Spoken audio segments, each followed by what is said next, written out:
You want me to name all 2,700? No, introduce yourself. No. There's over 2,700 people buried here that we know of. And right here, along here and this hill to where those other stones begin, we're told that there's Quakers buried all along here. And we think there may be Quakers buried over here. So we have a guy who's on our board now who's going to come over with the little whirligigs that fly around and they scan. And we want to make sure that there's, you know, nobody buried. If there is, we just want to know it. And we can actually have a sign made saying, many Quakers are buried here. When you go a little further down, there's some plain stones, and when I mean stones, slate. But the Quakers didn't believe in putting names and dates on. They just put the stone. And you get a little bit further, and there is a couple stones there that are Quaker. But according to this sheet I just gave these people, the history of this place, they said the first known burial was 1880. You got to take into here, if it's true, and there's no reason that it isn't, we just have to get a scan and that, so. But yeah, there's 2,700 people buried.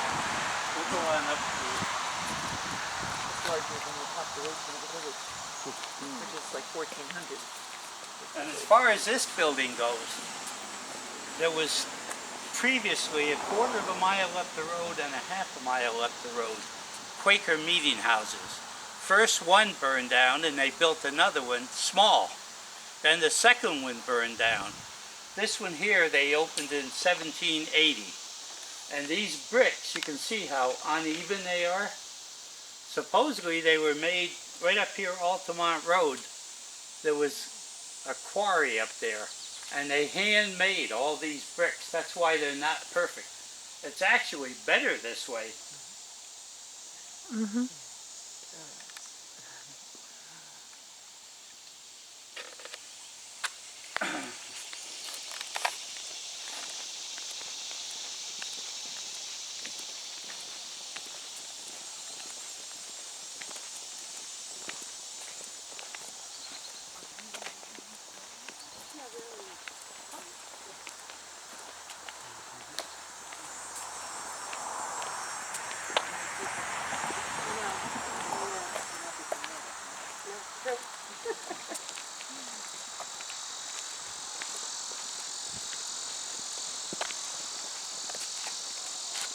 This little vault here, it's got behind the bars is solid steel. What they used to do, they didn't bury from December 1st to April 1st, they didn't bury. For one reason, they didn't have the equipment, backhoes and stuff. They dug them with a shovel and a pickaxe. And they tell me about 20 years ago, they had this thing full. There was like 20 caskets in here, and they had to use the building here to put in another dozen caskets till spring. But they weren't all for our cemetery. We used to let St. Joseph's Church could store theirs here. St. Peter's and Lithgow stored people. At one time they had over 30 caskets here. I wouldn't want to be here like in April. By the end of March, it could get pretty smelly. You know, bodies deteriorate. Is it cooled at all, John? Excuse me? It's not cooled or there's no cool or anything. No, it's just as it is. There's no windows, there's no vents. That's what they wanted, and then the state passed a law. About 15 years ago. You must bury a body in a reasonable amount of time. But it's up to you. Like if we got a 6 or 8 inch snow, I could delay it 2 days, 3 days. We've got to plow you got to find the plot and plow it off, but you also have to have a road plowed for the backhoe to get in there. I haven't had any that I've had to deliver so far, or that we had to delay. So. Also, there's modern storage facilities in Poughkeepsie where you can. I stored one here several weeks ago because there was a problem burying it. We kept it there overnight. And then about a year and a half or 2 years ago, a guy died, a member of St. Peter's Church in Lithgow. And it snowed about 4 inches deep and it rained and it froze. And they said, we can't even find corner markers or find you a grave. So we stored it for a month and a half for him. I charged him $100 a month, so it's, yeah, no big deal. At least we get some income anyway.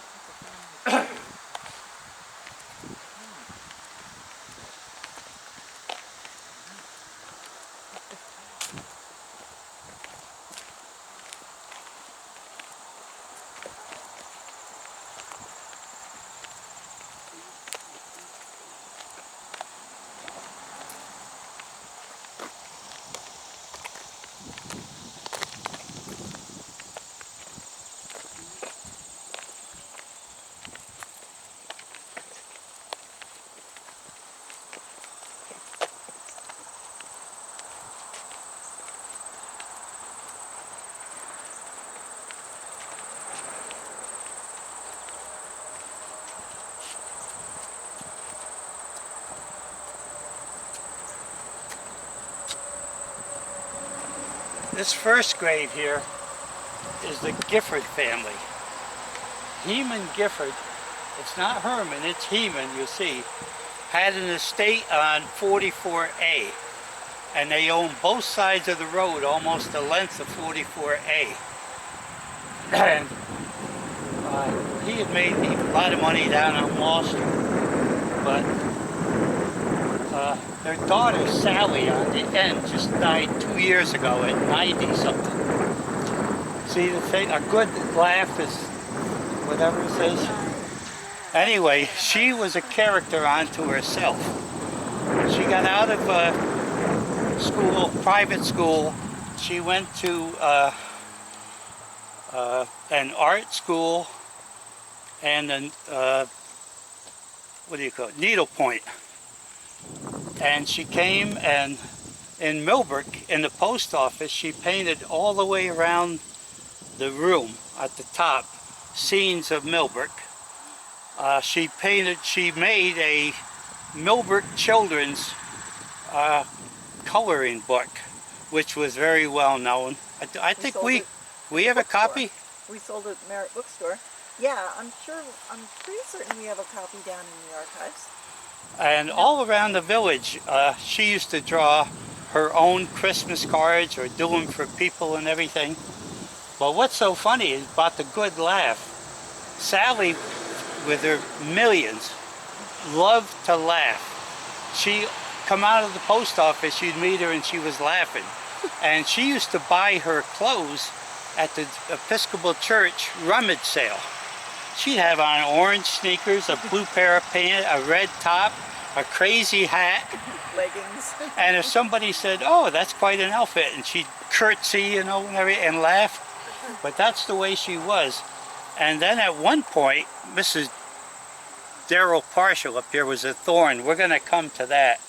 She started the Millbrook Needlework Guild. And you go to any church and they have these long pews where you kneel down. Mrs. Partial paid for it, and they had Bob Eggleston in Millbrook, a carpenter, make, I think, 100 and some individual kneelers, like this big. And Sally got a bunch of women, and they needle pointed the tops of these. Every one is different.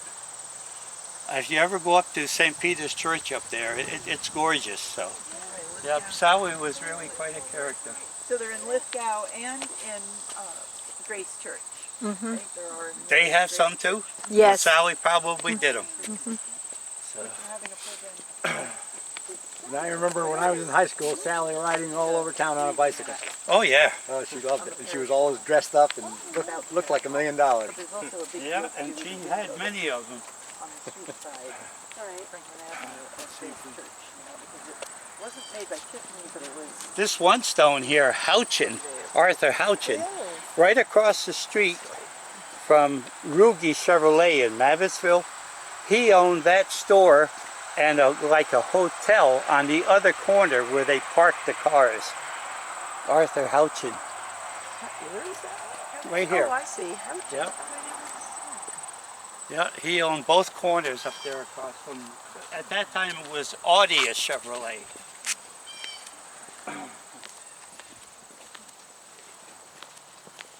When we get up here, they'll come a lot faster.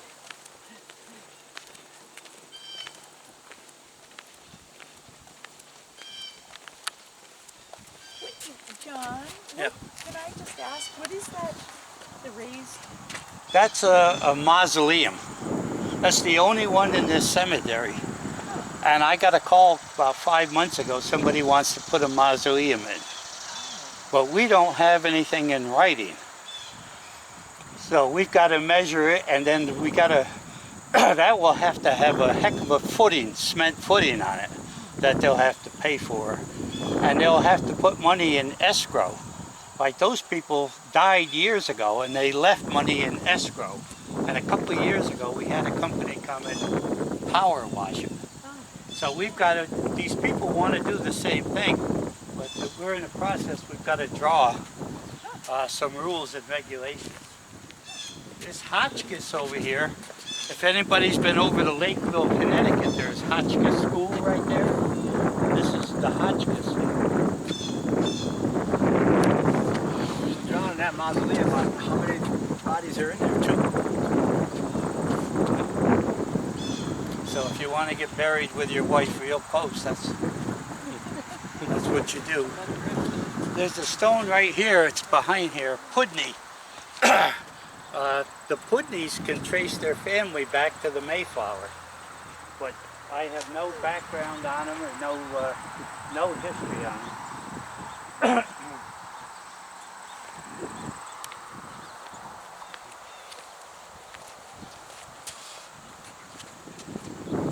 Up here we've got the Bonnecue family.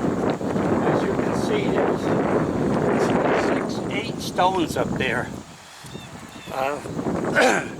Fred Bonnecue, back in the 1920s and 30s, married his wife, she was a Metcalf from Rhode Island. In fact, there's been a couple of Senator Metcalfs from Rhode Island.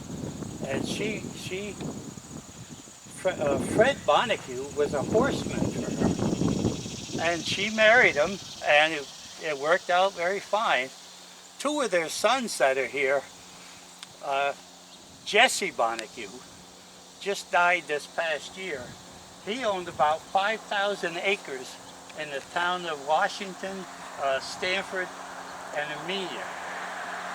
And when he died, he left a lot of that land to the Dutchess Land Conservancy to be kept forever wild. And also, Jesse was known, if you've ever heard of Raleigh Farms, he was credited with saving the Black Angus and doing pedigrees on them and everything, and breeding the best Angus in the country. And every year up at the farm, people came from all over the world to bid on Raleigh Farms Angus. And then there's another brother, Peter. Peter owned a pheasant shooting preserve up on Tower Hill. And at one time, he was a big flyer flying all over. And for a year or 2, he owned the property that is now the Dutchess County Airport. It had gone into bankruptcy, and he bought it. And finally, the county decided we should have that. So Pete sold it to him. That's all your Bonnecues there. And of course, some of you know Gail Bonnecue. She just had a stone put there with her name on it.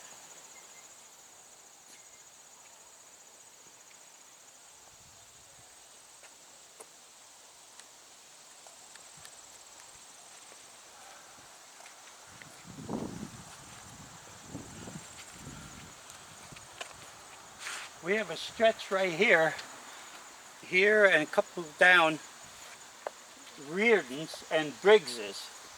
You know the store in Millbrook on Main Street, Reardon Briggs? This is the, on the back of this stone here it says so-and-so Briggs and everything. And some of the Andersons were married, but this was the Reardon Briggs store, which is, you know, still there today, and they have the tractors in Washington Hollow. James Reardon had another business too. Maybe a drugstore or something? I don't know. It had to be way back. Because I'm 79 and I don't mind Reardon having. I remember when Tommy Vincent had 2 drugstores in Millbrook. Reardon had some other business. He was kind of a silent partner with Briggs. That was the Reardon home where Whalen Insurance is right now. They tore down, it was a great big wooden house that the Reardons had, and the Whalens built that insurance place there.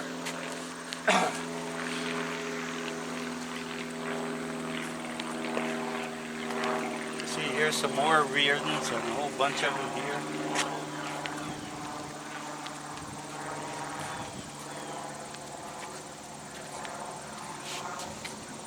The Lyle Federated Church in Millbrook.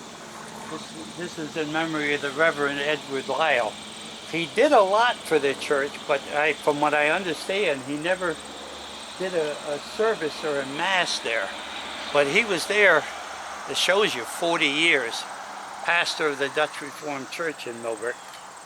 And this is Reverend John Lyle.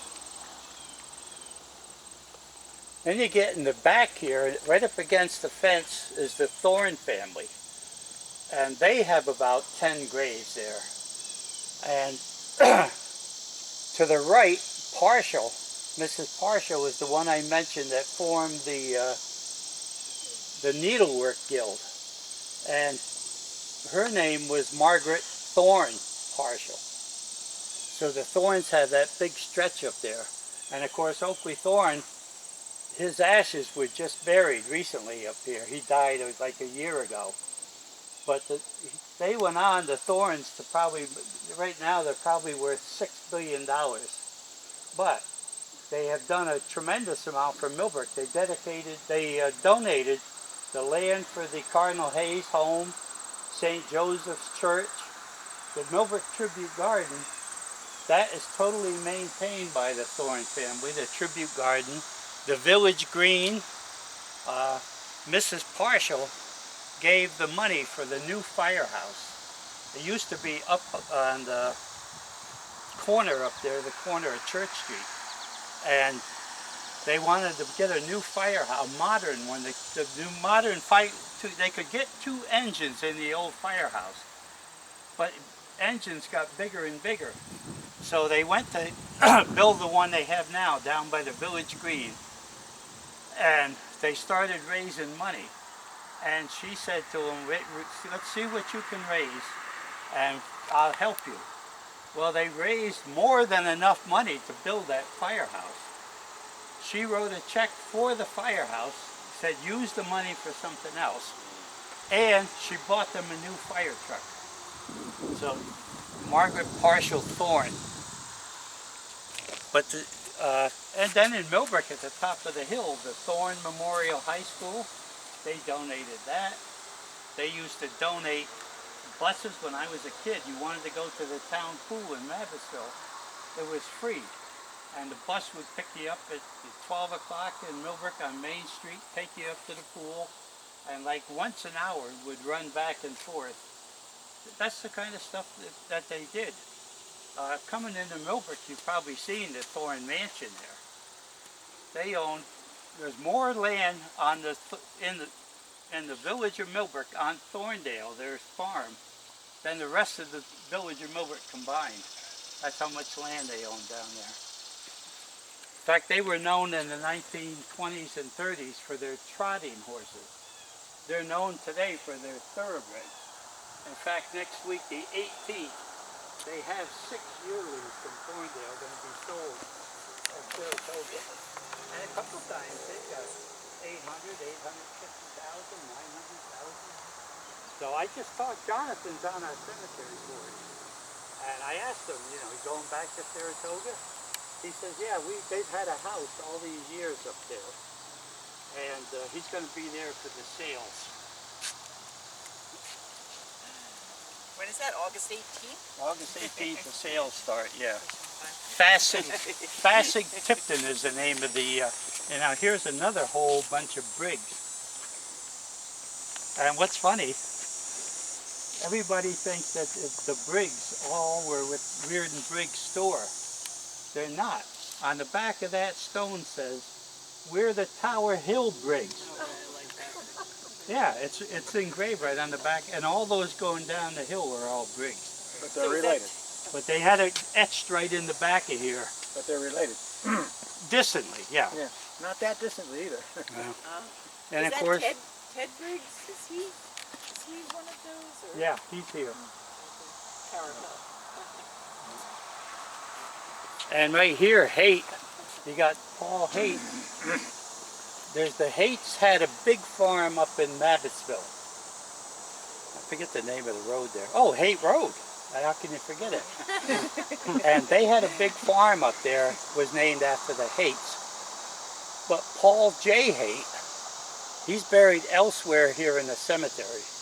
And right where the post office and the liquor store is now, that was the Paul J. Haight Lumber and Coal, because the railroad tracks went right through there. When I was a kid, we used to play in there in the coal and go home. My mother and father have a fit because we're covered with coal dust. But that was the Haight family. And his office was where the bookstore is, right? Where your bookstore was, yeah. Yeah.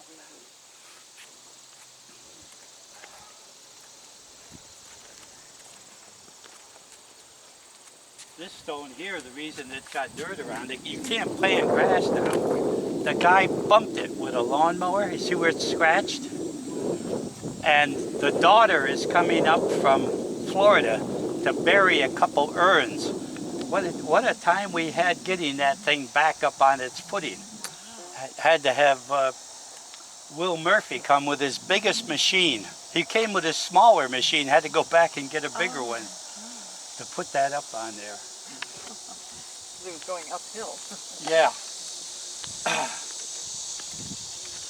This Davison right here, C. Beverly Davison, he had one of the earliest Sandinona in Millbrook, that where Orvis is now, is the oldest shooting preserve in the United States. But C. Beverly Davison, up on Altamont Road, right over here, a mile up, he had a pheasant preserve from like 1920 up into the 1940s or 50s. He had a big shooting preserve.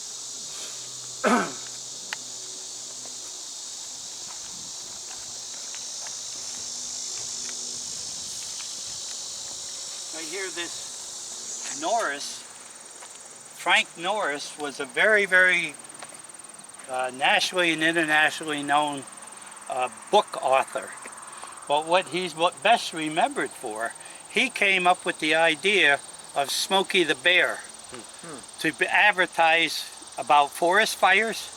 He didn't do the drawing, but he gave the idea to somebody and told, you know, that would be great. That's how they wound up with Smokey the Bear, Frank Norris. Oh, and here, the Mackenzies, behind the Millbrook Library, there's a big 3-story house there. That was the Mackenzie family's house. And first off, their father, from 1894 to 1946 was a doctor in Millbrook. And Gordon Mackenzie, he must be on the back row. He's right here. Oh, is he? That's Gilbert. That's his brother. Oh. Anyway, from about 1920 up until the 1950s or later, Gordon Mackenzie was a doctor here in Millbrook. And he put stitches in my head, my leg. And if somebody in Millbrook, if you had a problem, you call up, they get in a car and go visit you. Not like today. They tell you, go to the emergency room or go here, go there. And this was his brother Gilbert, who was a doctor. Yeah, he's got the Gilbert MD on it. And he was a doctor in Pleasant Valley, but also was the town of Poughkeepsie doctor. Gordon must be back here. Yeah, Gordon McKenzie, and his wife was a very well-known golfer. Alice, yeah, Alice and Gordon McKenzie. In fact, I've got two more of these going to be duplicated. They're going to go here. I had Yellow Jackets, Hornets here yesterday in 2 places. So I came up late at last night, early this morning, and sprayed them, and then I filled them up with topsoil. So. In Tilsley. Oh, and John Tilsley here owned the newspaper in Millbrook, the Millbrook Roundtable, for many, many years. In fact, one of his sons is here. The 2 generations. Yeah. Yeah. But when we were kids, one son was 2 years ahead of me in school, and the daughter was 2 behind me. But he owned the Millbrook Roundtable. And in those days, it was an 8-page or 10-page newspaper with a lot of information, not like newspapers today.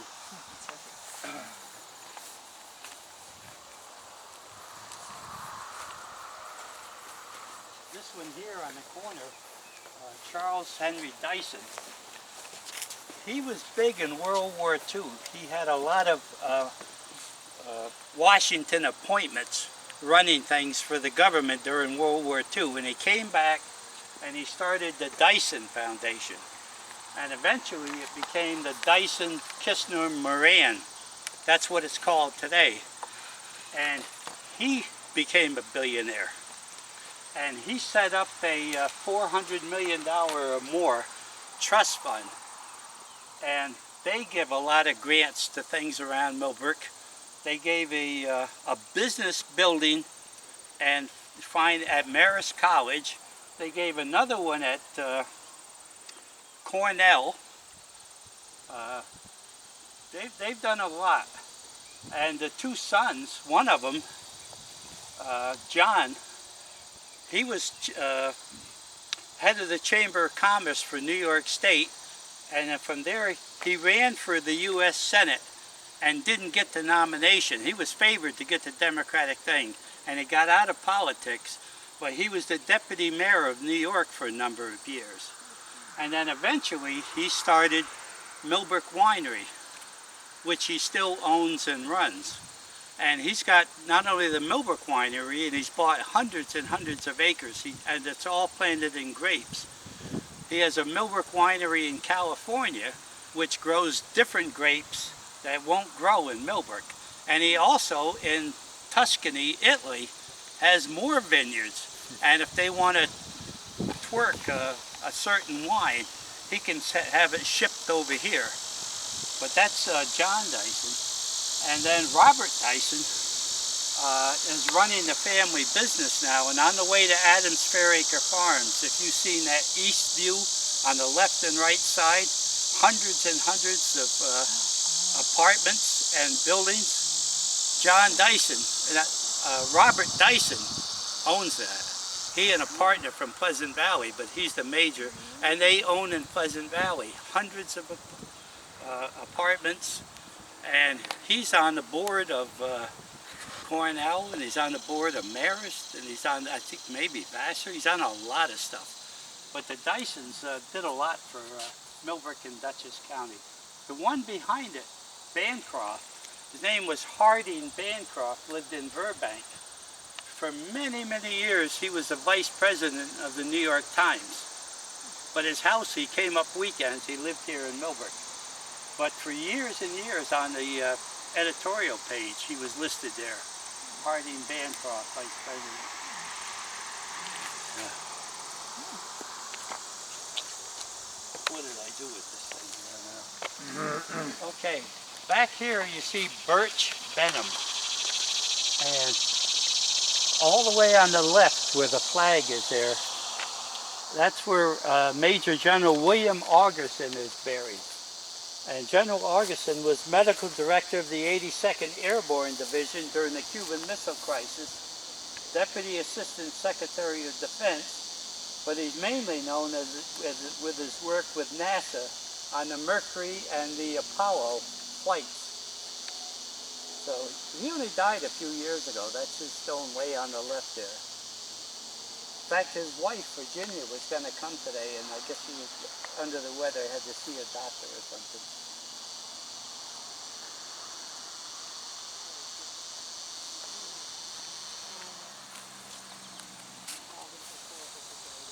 Right here is Mrs. George Perkins. And she's buried here, and her husband, George Perkins, Nancy her name was, and their son is buried here. The daughter already has a stone to be done. Anyway, she was kind of feisty. And anyway, she, over the years, a few years ago, she had these roads in here, all blacktopped. Now we're getting cracks. We're going to have them done this year, hopefully. The grave is here, and there was no water up here. So she said, if I pay to run water up here from down at your building, can we do it? We said, yeah, as long as you fix it all up. So there's a spigot here that works real good, but anybody over here can use it. So that's why we said, yeah, you know, as long as anybody can use it. And then she didn't like, back in here we have crushed stone and topsoil, and we have a dumpster for garbage and all that. She didn't like looking at it. So she paid to have this road put in, and she had all those pine trees planted as a screen, and she had, you can't see the gate because the gate has a green plastic on it. She didn't want to see it at all. But and then twice since I've been here, she had the Quaker Meeting House painted, and last year, the year before, there's 486 windows in that building. She had a bunch of guys come in here for a couple of weeks. Keep in mind, it's 1780, that building. They cleaned all the putty out of every window, re-puttied them all, and put 2 coats of paint on it. So when she died, I think we buried her February 2nd this past year.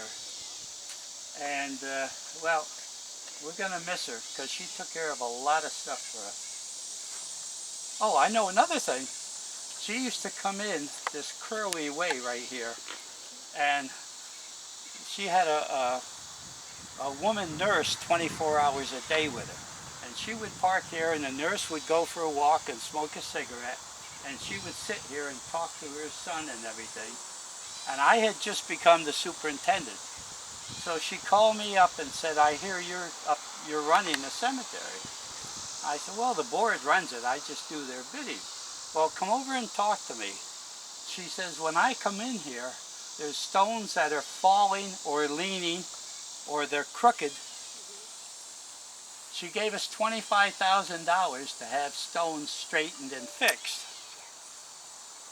So when I got the people hired to do it, I told them, do this S all the way out, because that's the way she comes in. Do that first. The next year she gave us another $25,000. Nice. So we're going to have a lot of stones in here cleaned and set up correctly. But yeah, we'll miss her. She was very good. In fact, when she called me to come to a meeting with her husband George, he and Oakley Thorne founded the Duchess School going toward Dover. And she gave them a couple years ago about 15 acres for fields for the girls and the boys to play field hockey and soccer and stuff like that. And she gave a lot of money to them in her will. because George was one of the founders of it. George Perkins, her husband, was from fabulous wealth too. His father was in charge of something. If you go to over the Bear Mountain Bridge, there's a big bronze plaque, and his name is the first one on there. He had the Bear Mountain Bridge built. But the Perkinses down there, Cold Spring, owned about 3,000 or 4,000 acres on a mountaintop. And the state went to, that was where the family had their, the home for everybody, and that's where George and them grew up. And the state went to them a couple of years ago and said, you know, would you like to donate all this land and we'll hook it on, you go down the parkway, you see Fonsstock Park, we're going to hook it on to Fonsstock Park. And the Perkins family said, we're not going to give it to you. We'll sell it to you at a reasonable or a cheap amount. So they still have the Perkins Foundation down there, and it's maintained and everything. But they did somehow, whether they sold them or gave them, they gave thousands of acres hooked onto the Fonsstock Park. Well, isn't Palisades the Palisades? Palisades on the other side of the river. Oh, I thought somehow it was. She told me once, in fact, that her husband's family was related in some way to the Palisades. Well, the father probably was. Oh, okay. Because that's where that's from where the Palisades is where they built the George Washington Bridge coming across. Oh, okay. All right. So, okay, we'll go down the hill here. Watch out with these lumps. Mrs. Perkins doesn't know that the later this year, next year, this is coming down. It is. Oh, look at the roots go under 4 stones down and 3 stones that way. Well, this is probably a root under here. It is. That's what's doing point. this. So before we can have this repaved, we've got to take all these roots out of here. And because she did so much for us, we'll take it down and we'll put a new tree in. But now we're going to like that tree over there. It's a dwarf, Japanese dwarf cherry tree. So now we don't want any trees over like 12, 14 feet.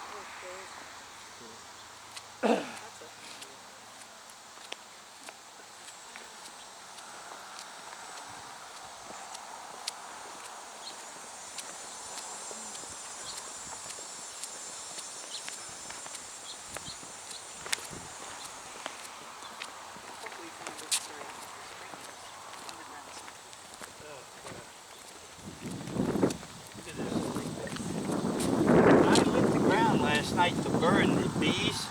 You should have seen the flames. I dumped a gallon, half or 3/4 of a gallon down the, and put a little run of gas and threw.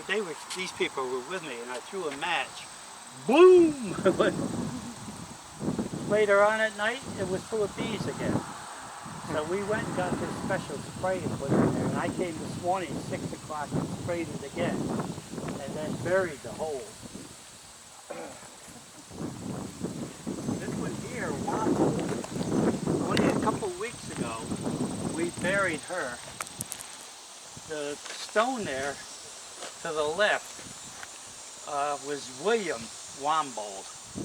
And in the 1920s and 30s, he served as some kind of representative of our government to the government of Iran. And this was his wife we just buried at 101. And she was promised to some Shah in Iran. And they had to go to her father, Reza Pahlavi. Shah Reza Pahlavi was the last king of Iran. And he saw it, you know, what's the point of making her bury somebody she doesn't want to? And they got the Shahs together and they approved their marriage. And she just died in New York. We just buried her a couple of weeks ago there. And she was the daughter of the last king of Iran. And while he ruled Iran from 1940 to 1979, and He had been diagnosed with cancer and a couple other things, and he didn't want to listen to the doctors here. So Egypt was still Muslim and everything. And he went there, and while he was there, it flared up and he died. Well, a couple of the things that I've read about him, the family still feels he was assassinated. But they said there was no proof. He was dying of cancer, and that's what he died of. Yeah, but this was the daughter of the last king of Iran.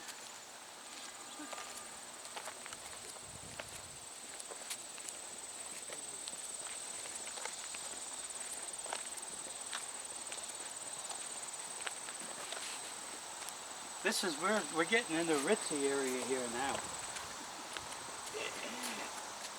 Right? No. No, I have real estate here, but... No, I sold this plot to Allison here. And then where it says Cornell, Sunday at 12:30 they're burying one of their relatives. There's already one buried in the front. And there's going to be another urn buried 12:30 Sunday there.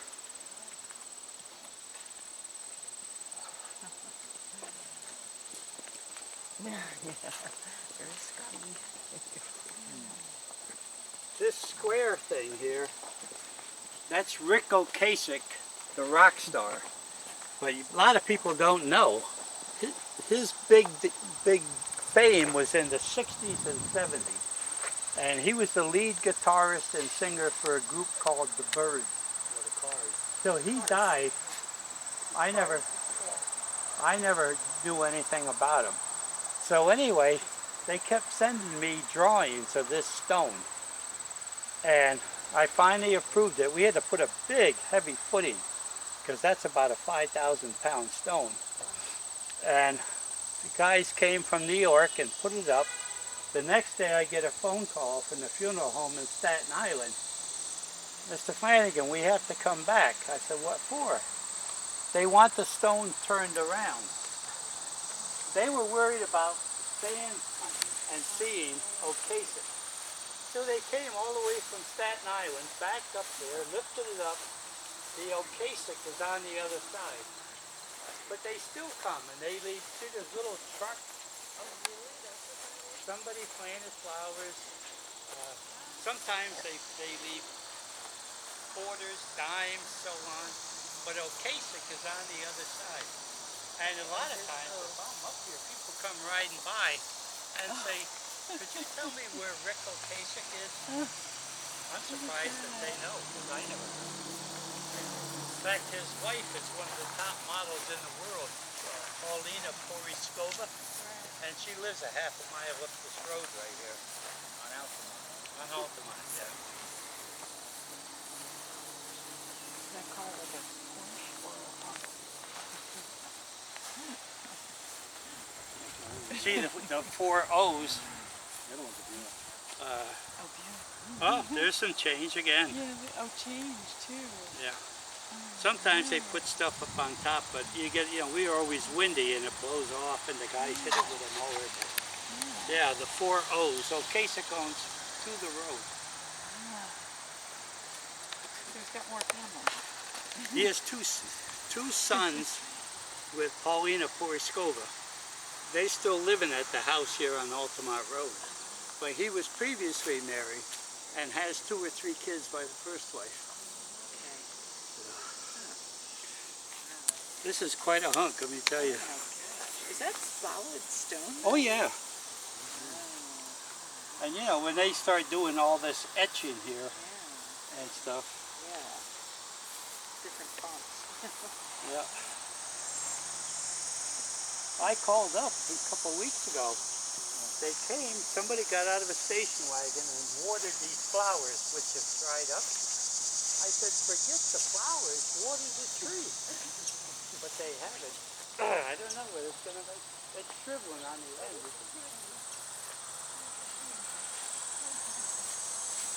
The trees are hard to keep going. Yeah.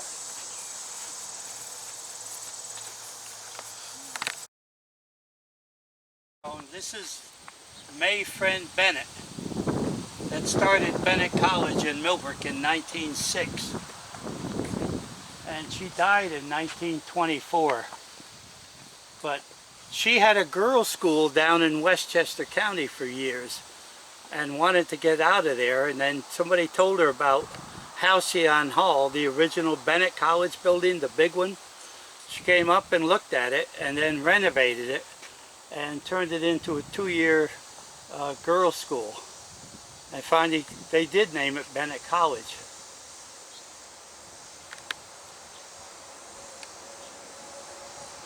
Now these things here,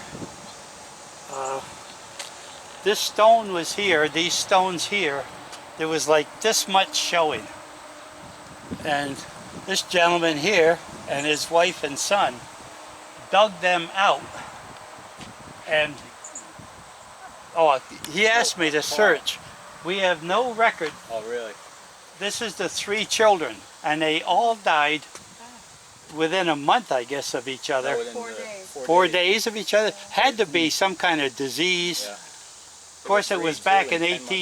1874, you know. 73, 74. But anyway, Carl dug these out, Carl Lindholm and that, and these people took it on themselves to, you know, keep this grave nice. Which No. So you said there's no record at all? not, we have no Warners in the entire cemetery. Really? Nope. Other than these? And they go, and if the kids died in, you know, 1874, Right. the parents, even if they lived another 20, 30, we don't have records going back that far. Gone, huh? But there's no, Maybe they moved on. Maybe no- they moved on someplace after. they could have, or just finally died, and that was their only State. children probably. But no, we have no Warners here in the cemetery.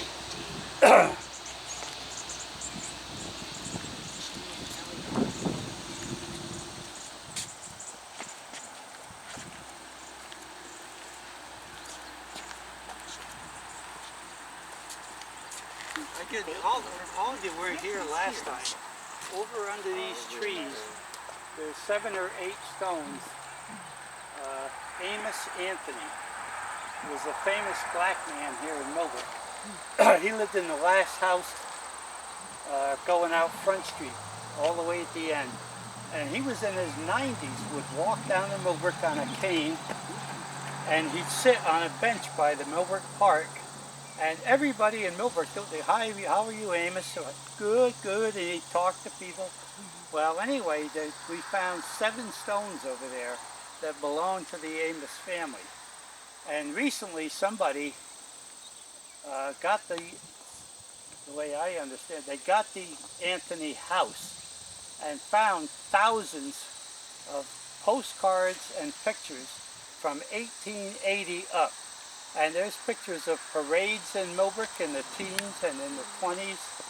And Allison can tell you, she's on the... Yeah, Allison, Linda, and Robert and I have been going through those. And yeah, there are 4 bins of material and postcards and addressed primarily to the central point is Sarah F. Duncan, who was a grandmother at that point. But she worked on all of the various estates around Millbrook, and it's very interesting because all the postcards will be written to her from her children, and it'll say care of R.S. Miller, who is Roswell Miller. Even down in New York, she'd go to New York with them. So it's very interesting. And she kept ledgers of her daily work, her washes she'd done, and half-day cooking, and that sort of thing. Yeah, it's a real look back Really through interesting. history. Yeah.